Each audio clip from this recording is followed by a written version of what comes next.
So first of all, why this research? We started, this is probably the most favorite of my works in my PhD. It is a qualitative research after 2 quantitative studies.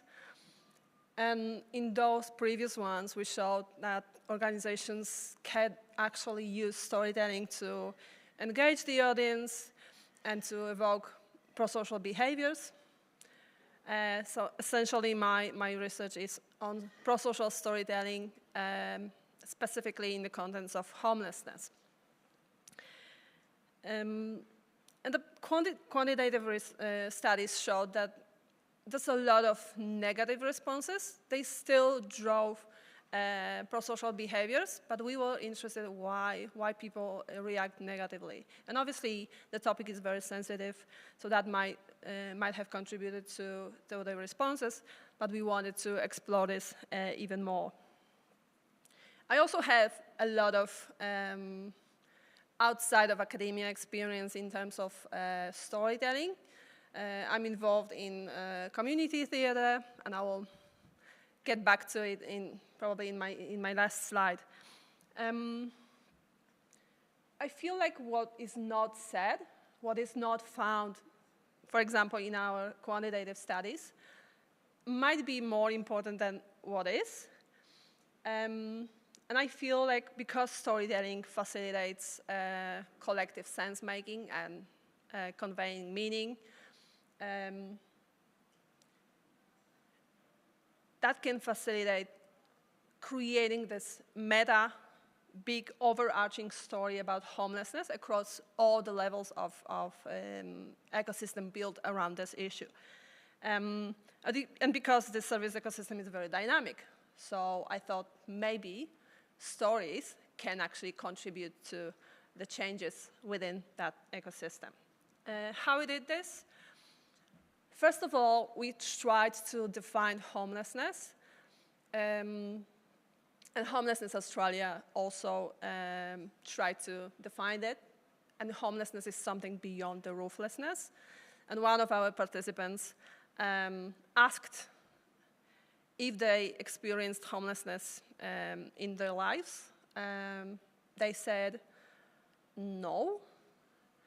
But what we found out, they lived in the church, somewhere in the kitchen, in the church. Then they had to move every week from this small room with 3 kids because the sermon was coming up on Sunday.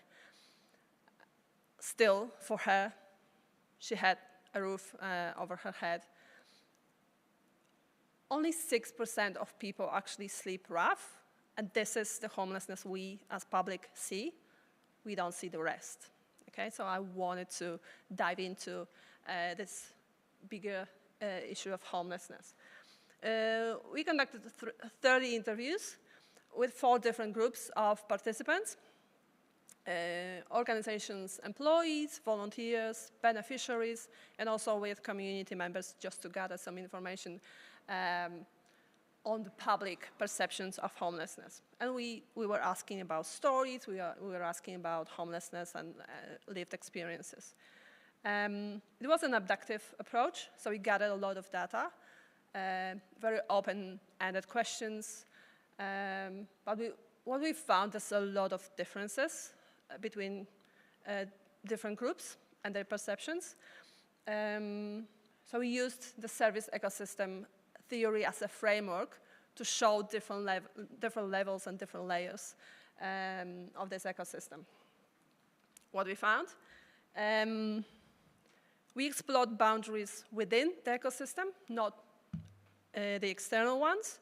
So that's the contribution in terms of theory. We propose that authentic, so real stories, can emerge across all the levels, so private level, societal level, and public level. We propose storytelling as a tool for boundary work, so actually using stories across boundaries, at boundaries, within the ecosystem. And we call for organizations to take a crucial role to align individual, authentic stories with the public narratives we have around homelessness. So that's basically our research. This is how it looks like on one slide. That's just entire paper on one slide. In the middle, you have all the data we collected. On the left side, we had the analysis, what is currently, and our proposition, what could be, is on the right-hand side. I will walk you through this model. So it seems quite overwhelming, but I will show you the bits of it. I can actually take the mic. I like to walk. Okay, so starting with stories and the heroes. So we asked, okay, if you could tell a story about homelessness, what would it be? Okay, and we looked at the private level, so individual level, organizational level, so how those stories look in media communication, and the macro level, what are the public perceptions at the societal level. And what we found, at the macro level, we have public narratives, usually driven by stereotypes. So what we see, unkept men, mostly sleeping rough. Those are the stereotypes that are perpetuated by media, but also by just normal people perceptions. We also asked about heroes of those stories.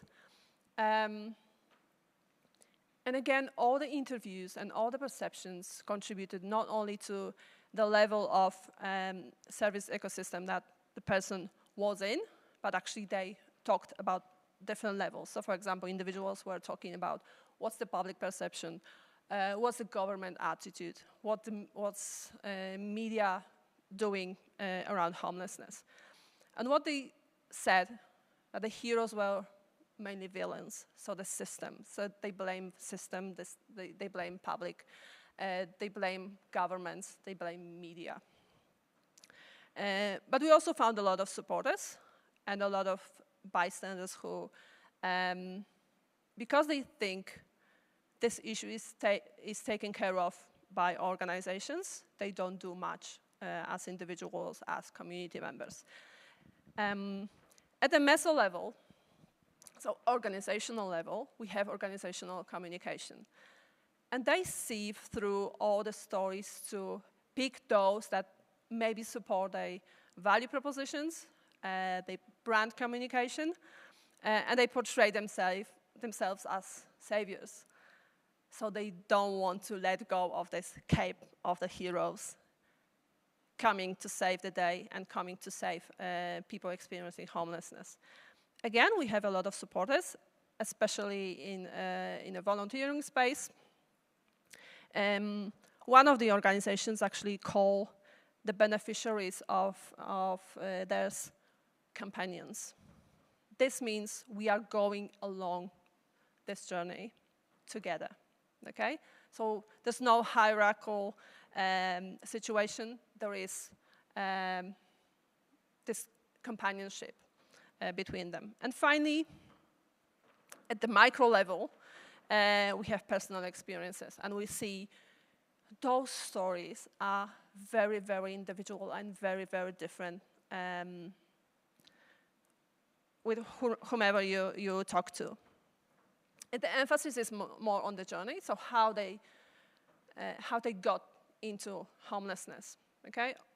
Organizations are focusing on the touch point when they meet that person.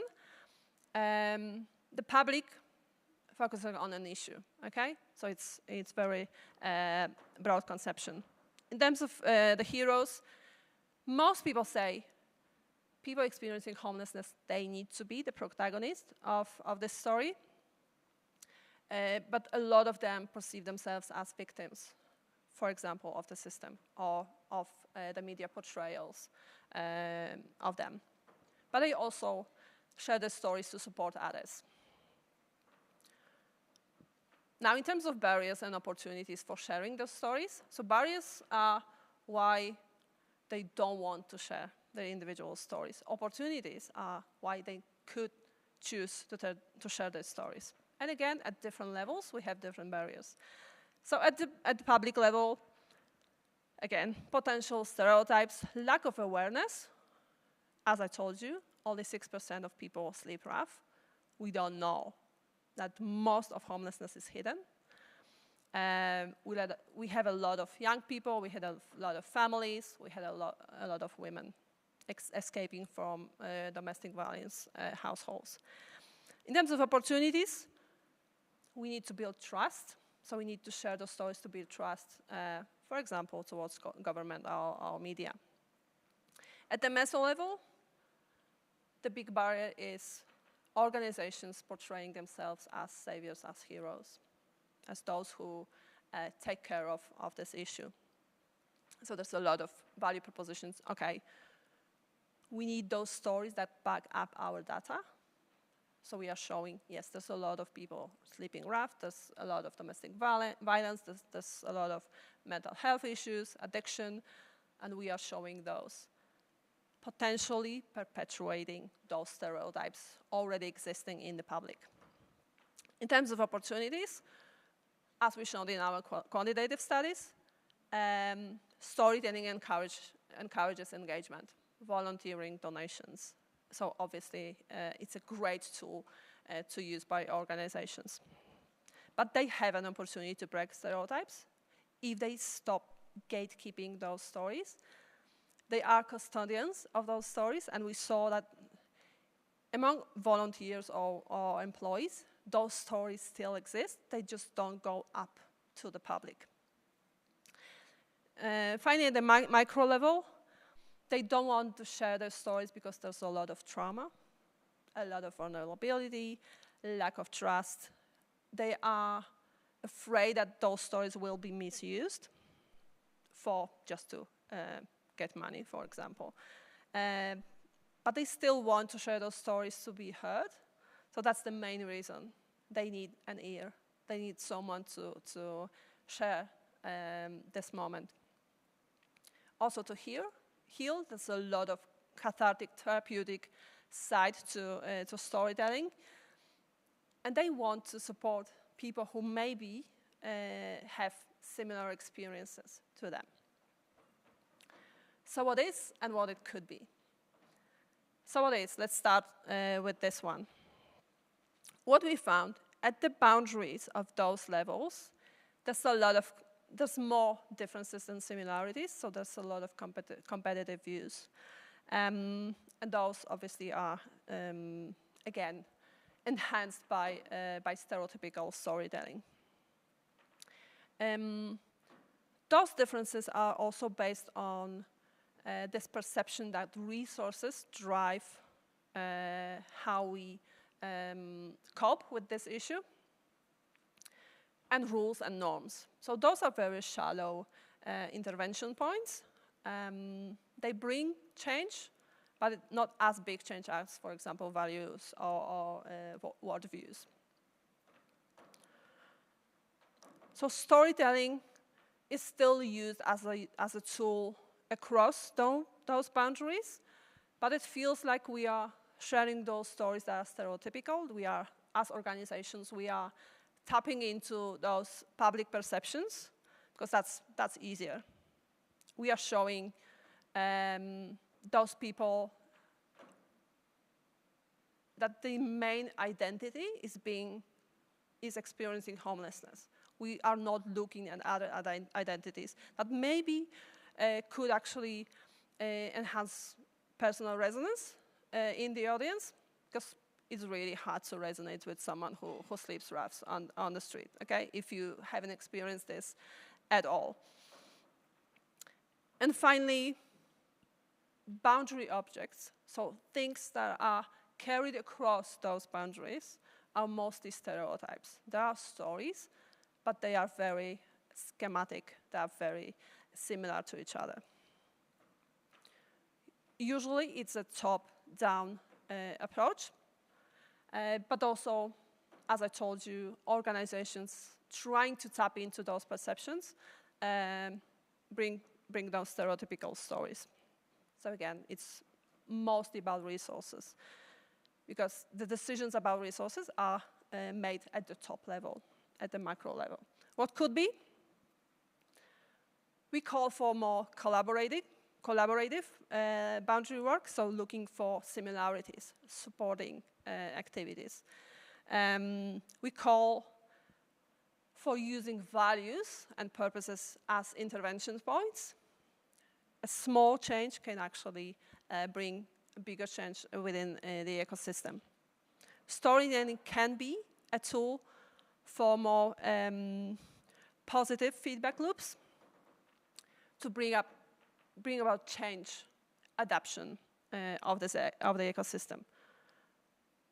So we propose that authentic, real stories can be boundary works carried across the levels, for example, by volunteers who, most of them actually share those very, very hard experiences.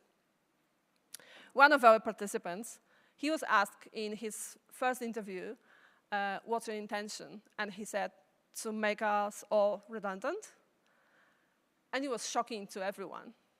Okay, that's what should drive those people. Okay, obviously homelessness will never end, but that should be our goal. So what's next?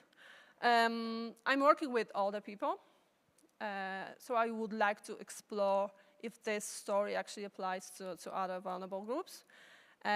We can look at the other differences. We can look at other barriers and opportunities. We can look how we can change intervention points into values rather than resources. I hope to see some ripple effects of storytelling when the effects cross the boundaries, the external boundaries of a service ecosystem. And I feel in my life, those experiences with working with people experiencing homelessness actually spill over to my teaching, me being a mom, my research, and my volunteering jobs. One thing I want you to take from this presentation is we, individuals, build societies and groups and organizations.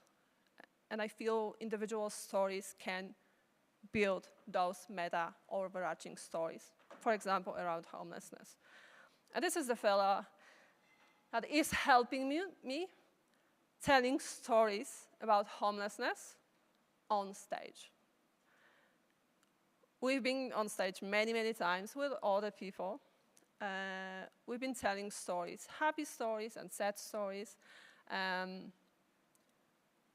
I think this is hands-on storytelling, and this is hands-on disruption through storytelling. As many, many times I heard in this conference, we can crack the system, perhaps from within. Okay, thank you so much.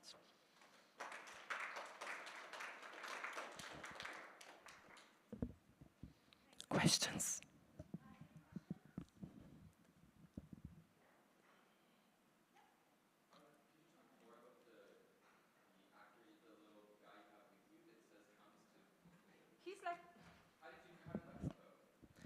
He's like this tall. Everything started, I was volunteering for one of the organizations taking care of people experiencing homelessness, and they had a project called Theater Buddy. So we as volunteers were actually on stage with people experiencing homelessness, and they were telling the stories about what's a good life, for example, okay? They weren't talking about being homeless. They were talking about all the other things they experienced, all the other identities. For example, they loved fishing, okay? So this person is all about fishing, okay? Someone talked about gardening. And I felt that actually started my research to take a different turn. And one of the stories was this little man, like this tall, and I was operating him. so I was his operator, help him to tell the story of a homeless person. How he actually got out of this experience? Maybe with a little help of someone noticing him. So that's what I do in terms of my storytelling on stage, with the help of this one.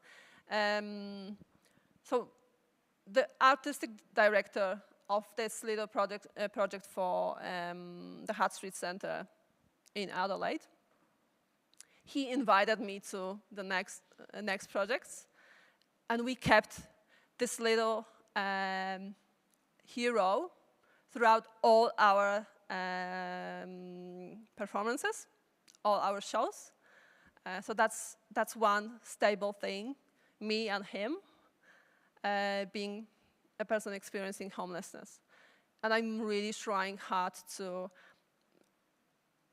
show that, okay, he got into homelessness not through addiction, not through drinking. He just happened to be there. There are many businessmen, there are many academics that end up homeless because something happened along the way, okay? And this is just a small part of their identity. They're more than this. And that's why I'm trying to show with my little friend. Thank you.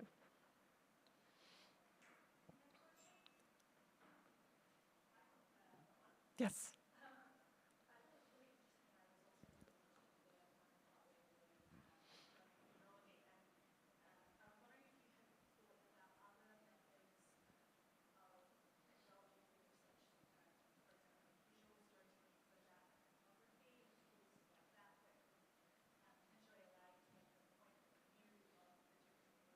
Yeah. Yes.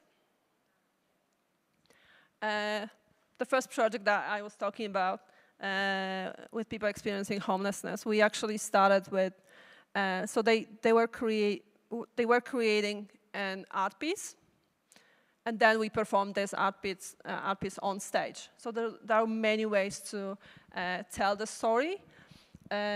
Because we are working with a lot of older people, they might struggle with, for example, remembering the lines. So we use a lot of visual theater. There's not much talking, but there's again, this is still storytelling. One of the projects was we asked people to tell their stories about ageism, so how they experienced ageism, and we were working with the Office of Aging Well to increase awareness what ageism is. And obviously, we recorded those interviews, and they didn't want to perform on stage because it's very daunting and it's stressful.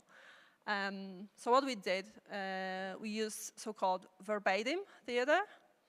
When you have an actor sitting on a chair on stage with the headphones, hearing, so we had an image, a picture of a real person telling the story, and they were just repeating what was in the headphones. So the whole story. So it was just verbatim, repeating the same things.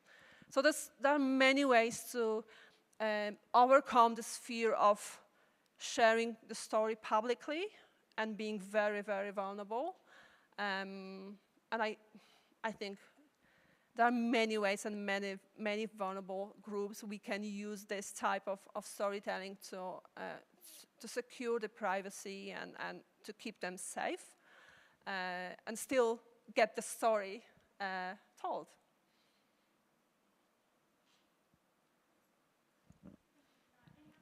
Hello. Yeah.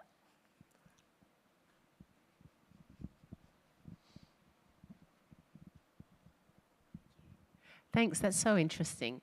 I was just thinking, you sort of referred to ageism, which was part of what I was going to ask. I was going to ask, have you thought about applying this framework and approach to other disadvantaged or marginalised groups, or maybe not even that, just different populations?